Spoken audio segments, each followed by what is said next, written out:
Opa! Boa noite a todos, boa noite, Walter, boa noite aos participantes, Hermílio, nosso palestrante da noite, seja bem-vindo.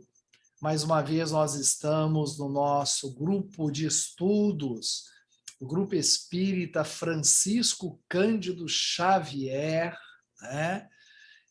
Estamos praticamente completando 1 ano e 4 meses das nossas reuniões. Faz bastante tempo, hein?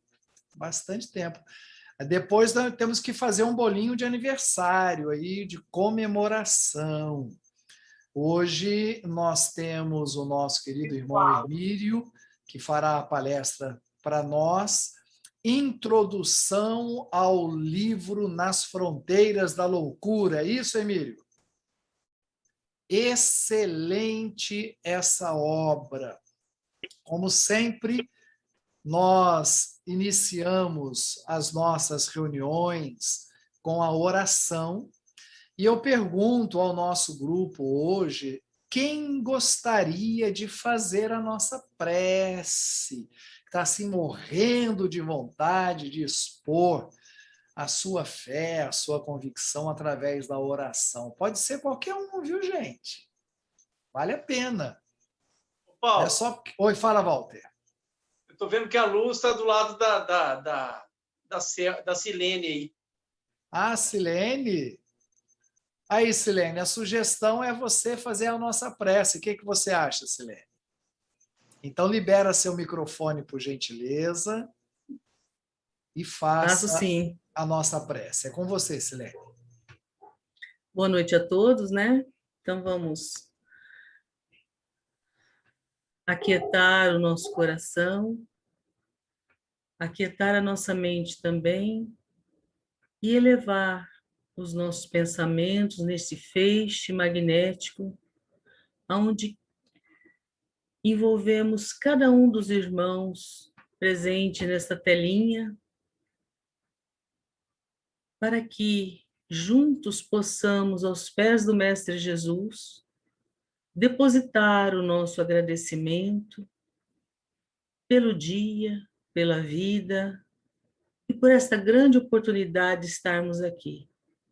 Senhor Jesus, permita nesse instante também, Mestre, que possamos lembrar de todos aqueles nossos irmãos que partiram para a pátria espiritual de forma tão revés às suas leis neste final de semana, como também aquele outro nosso irmãozinho que, por momentos e atitudes também equivocadas, partiu para o plano espiritual. E assim, tantas outras pessoas, como hoje ficamos sabendo de um outro colega, amigo, antigo, do Centro Espírita Humildade, Amor e Luz, o Binho, que também desencarnou. E assim, mestre, queremos envolver a todas as famílias que passam por situações difíceis, até de desespero nesses momentos tão cruciais, tão difíceis, que é a separação do corpo físico. Mas sabemos que a vida é eterna, por isso queremos, Pai, juntamente com o nosso mestre, envolva todas essas famílias, todos estes que se encontram em dificuldades de saúde, nos hospitais, em seus lares, nas ruas, em todos os locais, em todos os becos, em todas as nações, em todos os lares. E assim, nós queremos agradecer também pelo dom da vida, pela oportunidade de estarmos aqui hoje, neste momento de evangelho, neste momento do grupo, aonde vamos ouvir com muito grado o nosso irmão Hermílio.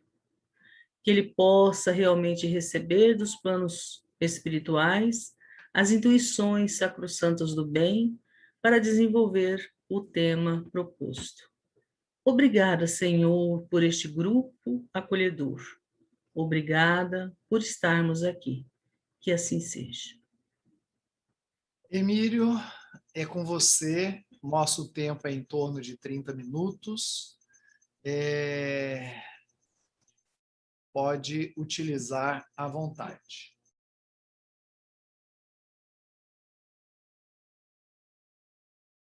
Seu microfone está desligado, Emílio.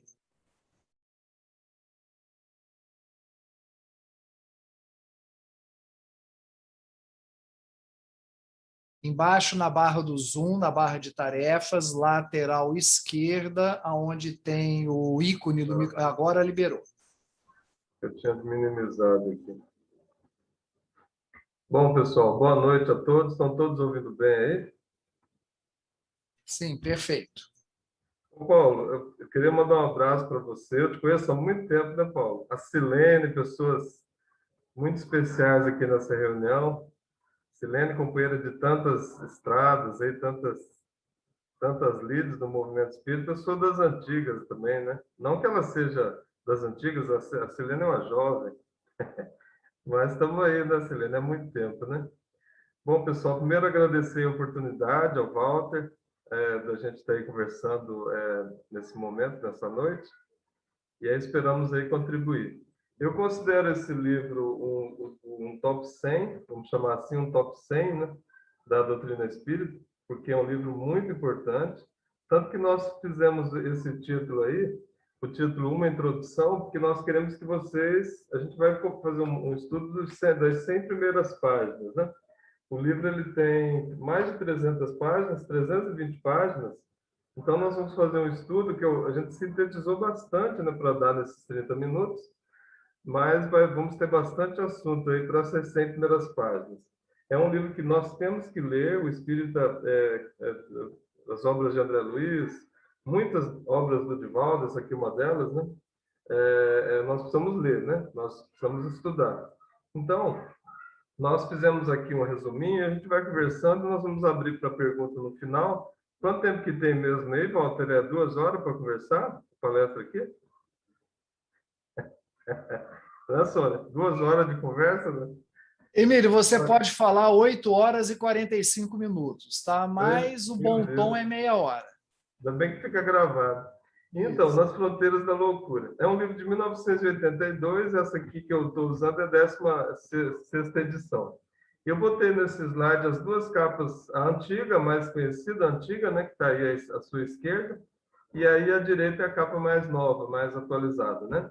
Então, uma obra do Dr. Bezerra, na verdade é um livro psicografado pelo Divaldo, o espírito orientando é o Manuel Filomeno de Miranda, e o orientador que coordena todos os trabalhos que são relatados aqui no livro, de atendimento espiritual, os trabalhos da desobsessão, como que eles lidam com a ação das trevas nos dias do Carnaval, porque todo o histórico do livro, ele se passa nos dias do Carnaval, que também é muito interessante para nós, né? Essa problemática aí do Carnaval. Então, as 100 primeiras páginas. Eu separei essa frase aqui para abrir. Morrer nem sempre significa libertar-se. A libertação é de natureza espiritual. Então, o livro ele traz relatos de quem sobrevive nesses dias do Carnaval, mas traz relatos também de quem desencarna, né? E aí é muito interessante que a gente tem relatados aqui no livro o bom e o mal morrer, né? Como diz a Joana de Ângeles, o bom e o mal morrer, porque a gente pode viver bem e morrer bem, e viver mal e morrer mal, desencarnar mal, né? Então, é interessante a gente fazer esse parâmetro lá dentro do livro. Então, nas Fronteiras da Loucura, nas páginas iniciais, lá nas explicações do Manuel Filomeno de Miranda, na página 8, ele diz: a obsessão é uma fronteira perigosa para a loucura irreversível. E é interessante a gente usar essa expressão irreversível perante a eternidade de nossas almas, mas a gravidade é que pode chegar a um processo obsessivo que pode durar muitas e muitas reencarnações, muitas e muitas gerações. Ela é como se fosse irreversível, né? Porque o nosso tempo é algo relativo, mas pode durar tantos anos e as consequências, tantas gerações para serem corrigidas, porque é uma loucura irreversível, né? O Espiritismo, que é o mais eficaz tratado de higiene mental, desempenha um relevante papel, qual seja o de prevenir o homem dos males que ele gera para si mesmo. Então, nós temos na doutrina espírita uma ferramenta para a nossa higiene mental fundamental. Nós vamos voltar a esse tema aqui, porque nós temos todos os elementos de vigilância, todos os elementos para nos cuidarmos, né? Mas a gente se descuida mesmo assim, né, pessoal? Aí na página 17, já ainda nas palavras iniciais aqui do médium, do Divaldo, assaltada por vibrações negativas, a mente ociosa ou indisciplinada, viciada ou rebelde. Então, nós temos aqui o nosso estágio evolutivo no planeta em que nós estamos é de mentes de vibrações negativas, ele diz ali, mentes desocupadas, nossas mentes são indisciplinadas, nossas atitudes indisciplinadas, aí já lembra na hora de Emmanuel, né? Conversando com o Chico Xavier, disciplina, disciplina, disciplina. Temos muitos vícios, ainda somos rebeldes, porque a gente é teimoso, né? A gente às vezes não consegue nem admitir que tem um probleminha que precisa corrigir, né? Falta muito. Logo, registra a interferência, porque se não ajusta a um programa educativo da vontade, esse vontade eu coloquei aqui em negritado, por minha própria conta aqui, porque todo o processo da obsessão, ela se dá, se a gente for simplificar o processo da obsessão, ela se dá por um equilíbrio ou por um desequilíbrio de vontades. A vontade do obsessor é maior do que a minha vontade, então ele me domina. Se a minha vontade fosse maior que a vontade de ser obsidiado, eu não seria obsidiado. Então, é um processo de vontades, né? de equilíbrio de vontades. Recebe o impulso da ideia, permitindo-se aceitar a sugestão perturbadora que a gente agasalha. Às vezes, a gente se sente bem com aquela companhia. É engraçado isso, né? O Livro dos Médiuns, ele trata isso muito bem, porque a obsessão, às vezes, faz bem para a gente, por incrível que pareça. As sintonias vibratórias, elas são um processo tão interessante que a gente sente bem na companhia do obsessor, é algo estranho, né? E aí, então, aqui você tem a terapia desobsessiva, ainda lá na introdução do livro, diz assim as palavras iniciais, na página 25, evitar-se, aqui nós temos, pessoal, tudo que nós precisamos para não sermos vítimas. Para não sermos vítimas, ou, na verdade não existe vítima, né? Mas para a gente não cair nas teias da obsessão. Né? Evitar-se discussão inoperante. E a gente, às vezes, no trânsito discute com alguém, né? Às vezes, no trabalho, dentro de casa, a gente perde o equilíbrio com muita facilidade. Então, esses 6 pontos aqui, pessoal, se a gente conseguir cumprir com esses 6 pontos, nós seremos felizes. Neste livro, ele relata a figura de um espírita autodidata, quem lê o livro vai ver quem é que está lá, e esse espírita autodidata, ele conseguiu exercitar esses 6 elementos, né? Por conta própria, pela vontade própria, ele mudou, ele conseguiu se transformar, né? Educar-se à luz do Evangelho, né? Habituar-se à oração, habituar-se à leitura edificante, recursos do passe e o remédio magnético através da água fluidificada. Então, e é engraçado que aqui não diz assim, mais dinheiro, ter um carro mais bonito, ter uma casa maior, ter um emprego que te dê mais status, nada disso. Nós não precisamos de nada mais além dessa receita para ser feliz. É a receita da felicidade, são 6 itens, né? Isso está lá no livro.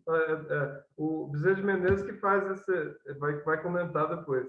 Então, ali na página 27, resposta à oração, os atendimentos do posto de assistência no Carnaval. Então, foi montado vários pontos, né? Isso é lá no Rio de Janeiro, na região central, perto da central do Brasil, e outros pontos lá no Rio de Janeiro, foi montado vários pontos de socorro, postos de assistência espiritual no Carnaval. Então, os espíritos, grandes grupos de trabalhadores, né? O livro relata isso muito bem, de uma tal maneira tão bem descrita pela antena mediúnica do Divaldo Pereira Franco, que parece que a gente até visualiza, né? As estruturas, o trabalho dos espíritos, como é que eles estavam vestidos, as ferramentas de trabalho, né? É muito interessante. Milhares de pessoas imprevidentes, estimuladas pela música frenética, pretendendo extravasar as ansiedades represadas, cediam ao império dos desejos. Então a pessoa cai, né? É engraçado que a gente é meio como um peixinho, né? Tem aquela história do peixinho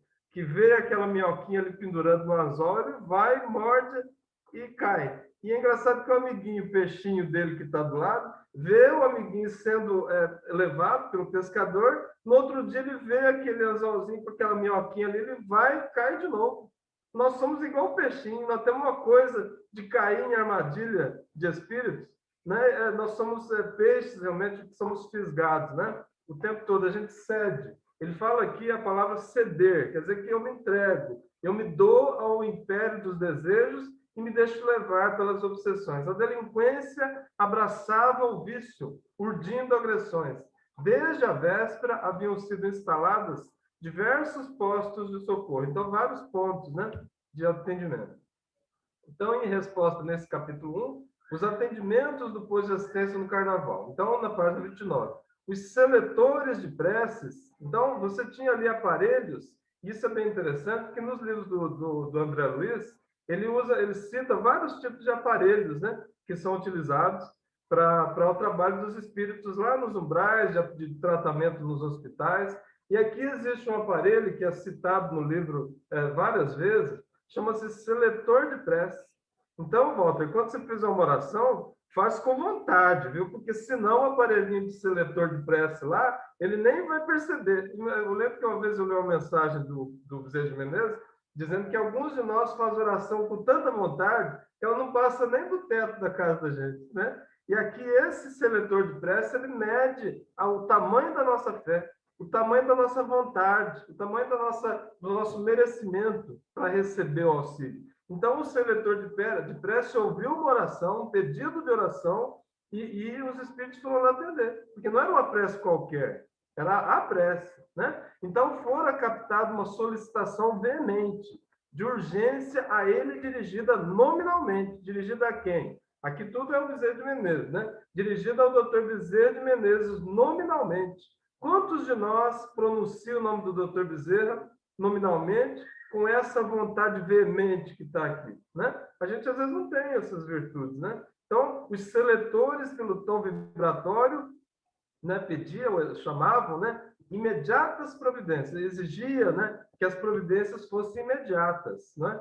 Então, certamente não era qualquer um. E aí, lendo o livro, na resposta à oração, entre o capítulo 1 e 2, né, eles foram visitar a enferma motivo daquela oração, um atendimento em um hospital psiquiátrico. Então, foi feita a oração, né, e a mãe é que fez a oração. E nós estamos no mês de maio, né, pessoal? Mês de maio, mês das mães. Vai ter uma abordagem aqui daqui a pouco, se der tempo nas 2 horas, né, da gente falar alguma coisa muito interessante sobre a questão da maternidade. Vamos ver se vai dar tempo.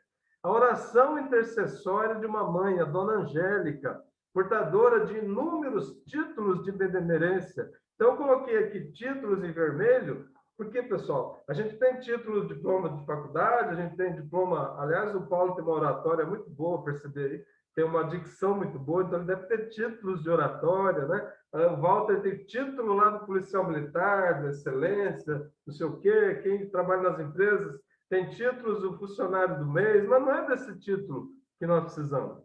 Nós precisamos de títulos de benemerência. Quantas sopas eu servi, quantas pessoas eu fiz uma doação, quanta caridade eu fiz, quantos bens de natureza espiritual eu fiz neste mundo.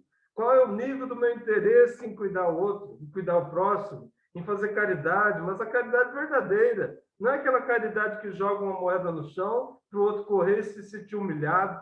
É a caridade na essência de fazer o bem. É isso que a Dona Angélica tinha. Por isso que a oração dela foi lá atendida pelo próprio Dr. Bezerra. E é interessante porque não foi alguém que o Dr. Bezerra enviou. Ele foi pessoalmente. Dr. Bezerra, né? Que é tido pelas mensagens que a gente já leu, como sendo um dos espíritos mais adiantados espiritualmente que ainda estão aqui no planeta Terra. Poderia já ter ido para esferas mais superiores, no entanto, está conosco. Estima-se que há 3.000 anos, Bezerra de Menezes tem estado aqui conosco. A presença dele é relatada em livros, naquele livro A Grande Espera, por exemplo. na época do Cristo, né? Então, a tua oração foi ouvida, ele diz, parecendo escutar a voz dulçorosa, silenciou, enxugou as lágrimas e repousou. Ela sentiu-se confortada só de ouvir a fala do Dr. Bezerra. A tua oração foi ouvida. Que bênção deve ser isso. Uma oração ser ouvida pelo próprio Dr. Bezerra de Menezes, né? Parecendo escutar a voz doce do grande espírito Dr. Bezerra.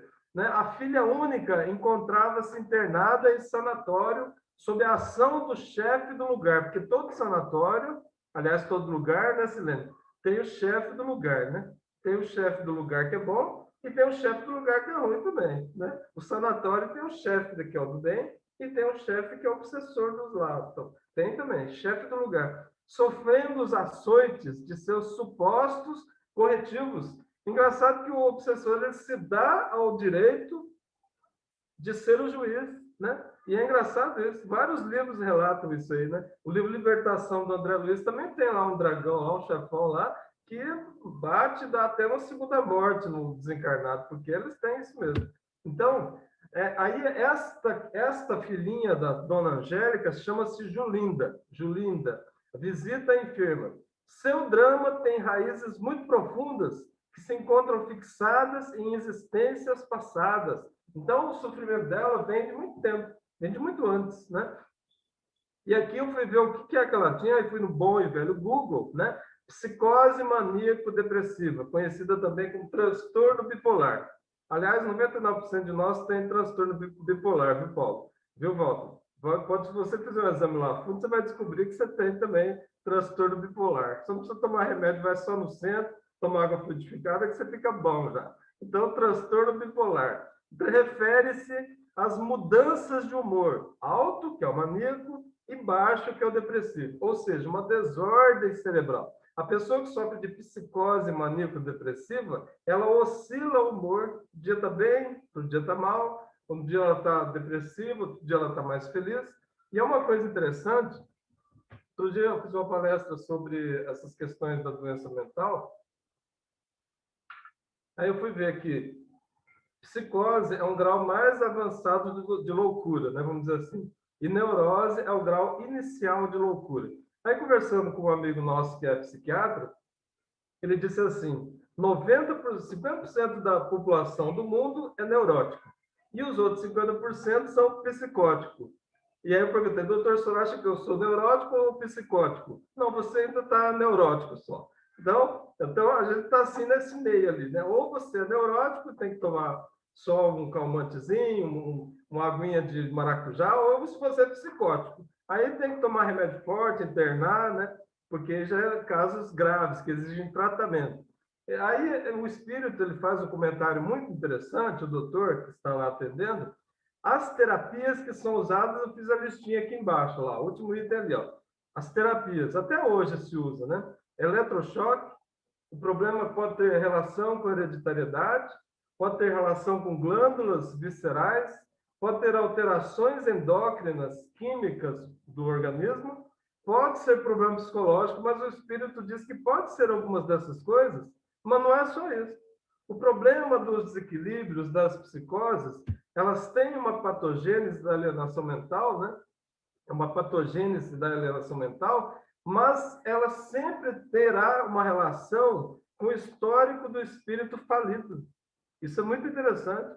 O espírito que fale, que teve uma queda, né, um delito no passado, ele traz um processo de culpa, de sofrimento, né? Então, as ascendências do problema são relacionadas a um passado, a uma vida passada, ou mesmo a um ato desta vida, mas sempre há um processo de um espírito falido, que faliu, que teve uma queda, né? Uma queda moral. Não existe, portanto, uma única dor na alma humana que não proceda do próprio comportamento. Olha que interessante.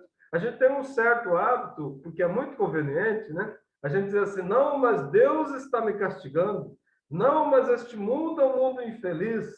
Não, mas neste mundo todo mundo tem que sofrer mesmo. Eu não sou diferente, na verdade, isso é uma certa verdade. Mas, na verdade, pessoal, nós criamos a nossa própria dor. Nós criamos o nosso céu e o nosso inferno.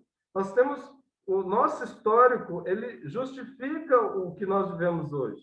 Nós temos que imaginar assim, que Deus ele não é juiz, de certo modo é, mas não nos crucifica, não nos condena. A atitude do sofrimento é uma parte do interior de cada um, né? Então, lá na página 47, o doutor Arthur, que está atendendo a Julinda, cada criatura, embora inconscientemente, sabe a razão do seu sofrimento. Isso é algo muito curioso também da gente refletir, porque remete à natureza da nossa origem divina, né? Todos nós sabemos de onde viemos, no íntimo, e todos nós sabemos inconscientemente a razão do nosso sofrimento. Inconscientemente, a pessoa sabe as razões, né? É que é difícil admitir. Então, o delito oculto, capítulo 3, as razões, pesadelos e um caso de aborto. Então, eu mencionei aqui no início, o mês das mães, e é interessante que chegamos aqui no capítulo 3 e nós vamos acabar entrando no assunto que é relativo ao mês de maio, mês da maternidade, né? Para falarmos de aborto, da defesa da vida. Então, o problema da Julinda, ela tem relação com o caso de aborto, né? O conflito se baseava no desejo do Roberto, pai, de querer ser pai, e o conflito em função dela não querer ser mãe. Ela não queria ser mãe, né? Ela tinha vaidades de natureza física, inclusive, e a rejeição ao espírito que viria reencarnar. Esses dois componentes. Então ela dizia, né? Não me permitirei deformar, porque para ela a maternidade, né? É se deformar fisicamente, né? Deformar, ficar redondinha, né? Se deformar. Detesto algazarra infantil, ela dizia, né? A Julinda. E aí, na página 49, não abdico, no entanto, redarguiu encolerizada, ela não gostava nem de falar que queria ser mãe, ao direito sobre o meu corpo. Então, além disso, ela devia ter uma visão que algumas feministas que eu respeito, né? O feminismo tem muitos trabalhos que são muito importantes na defesa da mulher, dos direitos da mulher, mas no que diz respeito ao aborto, nós espíritas não concordamos com esse princípio de que ela é dona do próprio corpo, até porque é outro corpo, né? Não aceito a maternidade, em hipótese alguma, ela dizia. E aí o espírito estava ali junto com ela, conversando com ela em pensamento, o tempo todo dizendo, eu te perdoarei. Suplicava o candidato, em lágrimas, todo o mal que me fizeste, recebendo-me nos teus braços. Ele ainda conversava com ela. Ela sonhava com o espírito que viria a reencarnar. E a gente, quando vai ter um filho, a gente já... Nas obras de André Luiz a gente aprende isso, o espírito ele não está ali por acaso, é um espírito escolhido para nascer conosco muito antes, e convive na nossa casa antes da gravidez, muitas vezes anos até, ou próximo da gente. Eu te perdoarei, ele falava, né? Recebendo-me nos teus braços como parte de ti, a fim de que eu recomece ao teu lado. E ele implorava, ajuda-me. Ele dizia, ajuda-me, porque a reencarnação, pessoal, o nascer de novo, está cada dia mais difícil. Naquele tempo, 1980, e agora, continua difícil nascer. Reencarnação, nascer de novo, nascer no mundo físico, é uma bênção para o espírito. Basta ver quantas pessoas não querem ter filho hoje em dia. A fila é muito grande, né? É muito difícil reencarnar. O processo é complexo, exige muito planejamento, exige muito trabalho dos engenheiros espirituais, tem uma série de intercorrências que antecedem e que definem se vai dar tudo certo ou não, né? Então é difícil. Ajuda-me, ele dizia. Então, sem notificar o esposo, né? Consertou, realizou o aborto delituoso numa clínica que se dedicava ao monstruoso cometimento. Então ela não ouviu ninguém, não conversou com ninguém, nem mesmo com o marido, né? E fez o aborto. E aí o espírito dizendo, não me mates o corpo, minha mãe, imprecava o reencarnante. Necessito voltar, precisamos estar juntos, ajuda-me, ele dizia. E por outro lado, ele também ameaçava ela. Vendo que ela não ia ouvi-lo, ele disse assim, porém, se não me atenderes, né? Já dizendo o que ele ia fazer. Porque o nosso filhinho, que vai reencarnar como nosso filhinho, é um espírito, muitas vezes, de grandes trajetórias do passado espiritual. Pode ser um engenheiro do plano espiritual, pode ser um magnetizador no plano espiritual, pode ser um grande médium de outras vidas, que domina as ciências ocultas do corpo e das almas, pode ter mais conhecimento científico das leis do que a gente imagina. O obsessor não é só uma criança o abortado não é só uma criança que eu impedi de nascer. Ele é um espírito de grandes trajetórias evolutivas que a gente nem imagina. Nós não sabemos a capacidade de domínio obsessivo que possa ter um espírito desses, e esse tinha conhecimentos sérios de domínio obsessivo.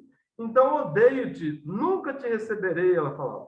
O médico aborteiro a tranquilizava, porque o aborteiro quer ganhar o dinheiro dele, né? Dizendo que o aborto é coisa corriqueira, que seria rápido. Aliás, um comentário à parte aqui, existe uma rede de clínicas lá nos Estados Unidos, não sei se vocês sabem, mas cada aborto custa entre 5 mil e 10 mil dólares.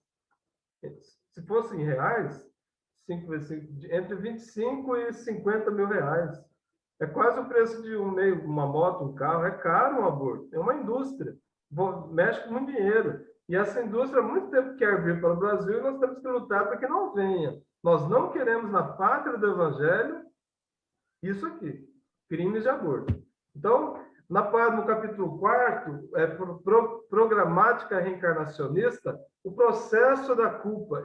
Nós poderíamos fazer uma outra palestra em outro momento, somente sobre o processo da culpa. O estudo da consciência culpada é algo tão interessante que cabe um outro momento de estudo. Porque grande parte do nosso sofrimento se dá em função, não de que ninguém esteja me condenando, não porque Deus esteja me julgando, né? Nosso sofrimento se dá por um processo interior, íntimo, de consciência íntima, de consciência culpada. Não há juiz maior e mais tenaz do que a consciência culpada. A certeza de que eu fiz algo errado. É como se todos estivessem me olhando e ao mesmo tempo que não estão, né? Então, o espírito que for expulso violentamente do corpo não se desligara da matriz uterina. Tentem imaginar isso. A pessoa cometeu um aborto, expulsou o corpinho físico, foi dilacerado com aqueles aparelhos que sugam o corpinho. No entanto, o espírito ficou lá no útero. Imagina como deve ser. Que tipo de energias são essas? De morte, de dor, de sofrimento, né? Pesadelo, ela tinha pesadelos, a consciência culpada, a visão do feto se desfazendo em poça de sangue, para de novo voltar à forma fetal, e de novo ela via o feto, e de novo sangue, despedaçando. E esse ciclo, que tem gente que comete suicídio, porque o processo da obsessão, ela se dá, basicamente, porque o espírito fica repetindo a mesma fala, né? É o monoideísmo, que é o processo da ovoidização, que é aquele processo que o espírito vai diminuindo, fica um ovoide, porque ele só pensa uma coisa: eu sou mal, eu sou um assassino, eu sou um aborteiro, eu cometi aborto. É monoideísmo. Então ele sofre com aquilo, se reduz no ovinho, né? o espírito ovoide, né? E aí você fica vendo aquilo, e se repete de novo, a pessoa enlouquece. Não há quem resista a isso. A pessoa entra em um processo de psicose. Ela desequilibra o seu organismo físico, porque vem a doença física, e ela fica doente da alma, porque a culpa, a consciência é culpada. Então, mas aí, ó, e onde está? A pessoa pode pensar assim: onde é que está a justiça divina? A justiça divina está no momento em que eu adquiri o livre-arbítrio. Em que momento eu adquiri o livre-arbítrio? Bom, aí a gente tem que fazer um outro estudo nesse lembro, do processo evolutivo do espírito. Lá dos planetas primitivos, lá dos planetas de provas e expiações, que ainda é aqui, né? Que ainda é, os planetas de formação primitivos, aí provas e expiação, regeneração. Em um dado momento, lá nos planetas primitivos, para os de transição para provas e expiações, eu adquiri algo que é um patrimônio do espírito. Existe uma conquista do espírito tão fundamental que nem mesmo Deus, a não ser que ele queira, né? Lógico, né? Vai aparecer aqui um espírito para impedir que eu faça algo. O livre-arbítrio é uma conquista do espírito e precisa ser usado com responsabilidade. E vou dar um exemplo sobre isso. Eu pego uma arma, quero tirar a vida de alguém. A arma está tudo certo, né? Aquela pessoa tem lá os probleminhas dela, que às vezes merece desencarnar de forma violenta, mas enfim, né? E aí eu vou dar um tiro, o tiro vai sair, vai atingir a pessoa, né? Mas as consequências também virão. Não vai aparecer nada que impeça eu de dar o tiro. Pode acontecer da pessoa sobreviver também, né? Se ela tiver merecimento, ser auxiliada, mas o tiro vai sair, porque é o livre-arbítrio. É a liberdade que eu tenho, mas também vem a responsabilidade. Então, o governo do egoísmo na alma humana. Então, tudo isso que a Julinda passou, ela, as vaidades, né? Não queria ter filho, cometeu aborto, né?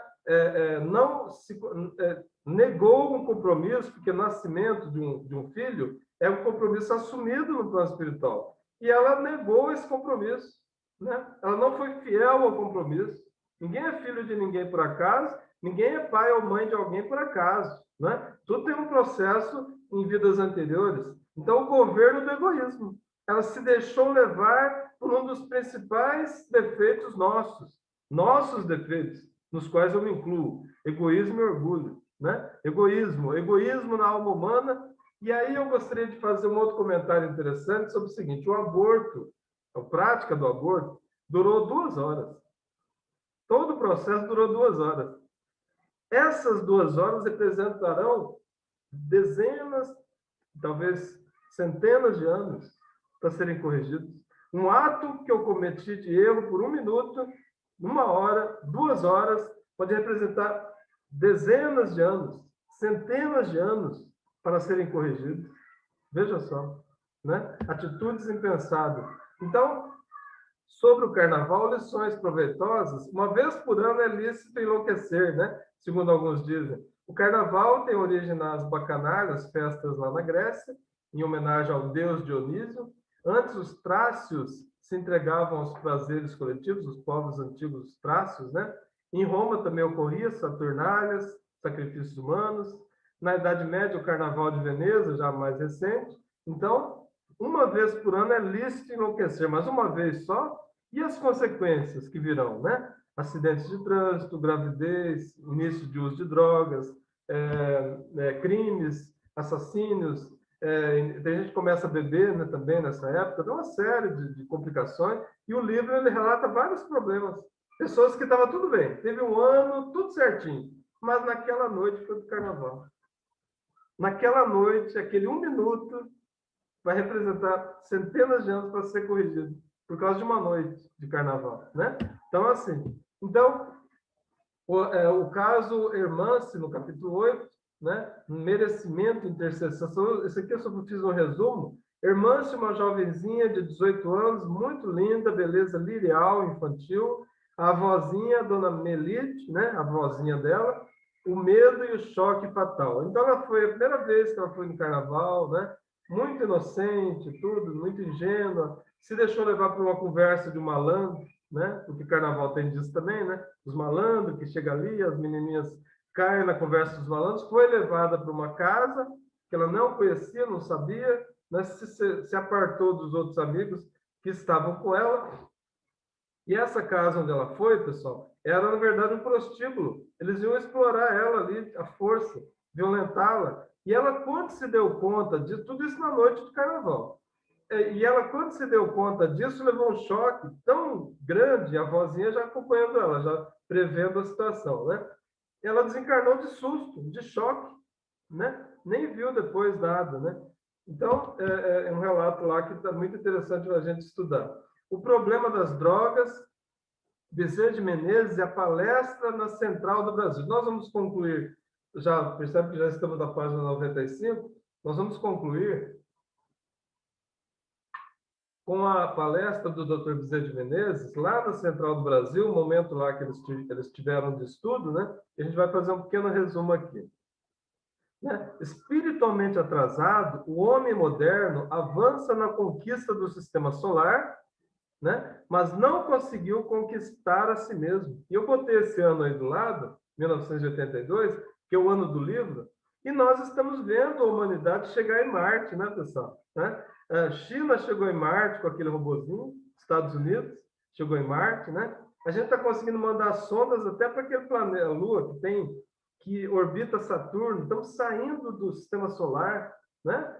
E coisa impressionante, você vê aquele robozinho lá, faz foto, tudo, manda até selfie dele mesmo, não sei o quê. coisa fantástica, né? Sistema solar, daqui a pouco já tem até foguete para a gente passear em Marte, né? Coisa fabulosa, né? Eu mesmo que se eu tiver dinheiro, eu quero ir, né? Mas não conseguiu conquistar a si mesmo. Nós temos uma asa que funciona bem, da ciência, mas a asa dos valores morais, ela não está quebrada, não funciona direito. A gente não consegue ainda o equilíbrio de valores. O momento decisivo, o Bezerra de Menezes, em um dado momento, ele usa essa fala aqui, ó. O momento decisivo, pessoal, este é o momento decisivo. Dos anos 70, 80 para cá, isso a gente leu uma outra mensagem do Dr. Bezerra, aqueles que estão reencarnando dos anos 70, 80 para cá, né, Silene? Já não é mais qualquer um, não. Já é espírito que já está melhor, já está melhorando ali, já vai ficando um planeta de regeneração, já tem mais merecimentos, né? Alguma coisinha melhor, mas ainda tem muito crime, muita violência, mas a maioria já está gente boa, a maioria de nós, viu, Walter? É gente boa, estamos melhorando já, né? O momento é decisivo. Milhões de espíritos foram transferidos das regiões de punição para a esfera carnal, para a inadiável investidura na carne. Então, ele está usando aqui momento decisivo, que eu botei em vermelho, e usando a expressão inadiável. Por que, que o Espírito está usando essa palavra inadiável para você nascer? Por que, que eu não posso adiar a minha reencarnação? Ah, doutor Bezerra, eu vou reencarnar, mas daqui a 50 anos, pode ser? Por que não? Eu não sei o quê, eu tenho as coisas para resolver aqui no céu, né? Vou reencarnar daqui a 100 anos, não pode ser? Não, não pode. O momento é decisivo. A investidura é inadiável. O nascer, o renascer é algo necessário e é este o momento. Porque o planeta está passando por uma transição. Ou eu resolvo certos problemas agora, pessoal, ou eu vou ter que ir para outro canto. Outros planetas. Mais primitivos. De mais sofrimento. Porque a lei de evolução, o nome já diz, as leis morais que está lá no Livro dos Espíritos, né, pessoal? As leis morais, uma delas é lei de amor, lei de progresso. Não é uma opção atrasar o progresso dos outros. Eu posso até parar de evoluir. Nem mesmo o meu progresso eu vou perder. Mas não posso atrapalhar o dos outros. É lei. Lei de evolução, lei de progresso. Né? O egoísmo responde pela indiferença em relação ao próximo. E aí eu vou lembrar uma coisa interessante, que eu fiz a associação aqui da pandemia, as vacinas e o egoísmo. E vou dar um exemplo. Quem estudou um pouquinho de história, igual a Silene acho que é professora, né? Silene é professora, né, Silene? Quem estudou um pouquinho de história vai se lembrar. A Índia foi dominada pela Inglaterra, não foi? Muitos anos. Em torno de 50 anos. Explorou, levou tudo que tinha de riqueza, não foi assim? E tal, e explorou os coitadinhos dos indianos, que são pobres até hoje. Essa que é a verdade, né? Aqui no Brasil também não foi diferente. Quem foi vacinado, quantos por cento foram vacinados na Índia? 3%. Quantos por cento vacinados na Inglaterra? 60%. Ou seja, não era hora de quem tem dar para quem não tem, quem explorou devolver aquilo que explorou? Só estou dando um exemplo. Poderia ser qualquer outra situação. Então, o egoísmo responde pela indiferença em relação ao próximo. Nosso egoísmo. Mas, pessoal, para encerrar a nossa palestra, eu vou dar uma chave aqui para vocês. Tem uma chave nesse livro, aqui dentro. Aqui, ó. Tem uma chave aqui, ó. Uma chave aqui dentro. Então, o doutor Bezerra de Menezes nos dá a chave. Eu vou perguntar aqui para vocês, um minutinho, só tem esse slide mais um, viu, Paulo? Eu já estou encerrando. Então, eu vou perguntar aqui para vocês, quem sabe que chave é esta que eu quero dar a vocês? Que você nos deu essa chave. Como é que chama? Essa chave tem um nome. Que chave é essa? Vai ganhar o Evangelho segundo o Espiritismo, lá da Arquitécnica. Quem acertar? Vou falar para o Luciano Sanches entregar o Evangelho lá na Arquitécnica para quem acertar. O Walter sabe que eu gosto de dar livros nas palestras. Que chave é essa, pessoal? Hã? Que chave é essa? Pode abrir o microfone aí, pode chutar. Como é o nome dessa chave? Já dei a dica ali, ó.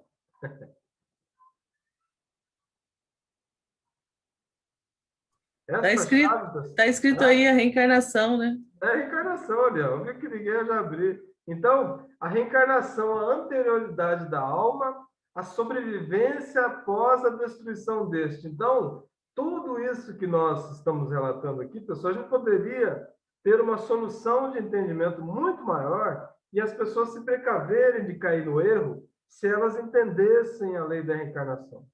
Nós temos que divulgar a doutrina espírita, falar de reencarnação para a pessoa, conversar sobre as coisas que a gente aprende no centro, né? Nós somos muito beneficiados pela doutrina espírita e às vezes a gente não se dá conta disso. Dar livros aqui em casa, quando vem alguém para prestar um serviço, eu já dou o livro dos espíritos para o cara, já dou o evangelho, né?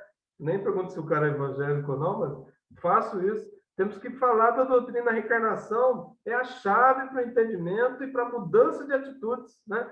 Dos nossos irmãos e de nós mesmos. Então, pessoal, com a figurinha do Dr. Bezerra, aí, os olhos do Dr. Bezerra, a gente encerra agradecendo aí a todos, muito obrigado e até uma próxima oportunidade. Gratidão, Hermílio, pelas suas palavras, por nos trazer reflexões sobre essa brilhante obra Nas Fronteiras da Loucura. Eu também tenho esse livro, só que é essa edição que está aí na sua apresentação, né? Excelente, excelente mesmo, parabéns. Como de praxe, sempre, primeiro eu peço, Hermílio, você interrompe o compartilhamento da sua tela, por favor. Isso. E como sempre, o palestrante da noite também faz a prece de encerramento. E aqui é barba, cabelo e bigode. Então eu peço a gentileza que você faça a nossa prece e em seguida vamos para os agradecimentos dos nossos participantes. Pode ser, Hermílio? Pode, sem problema. Vamos mentalizar a figura luminosa de Jesus em nossas vidas.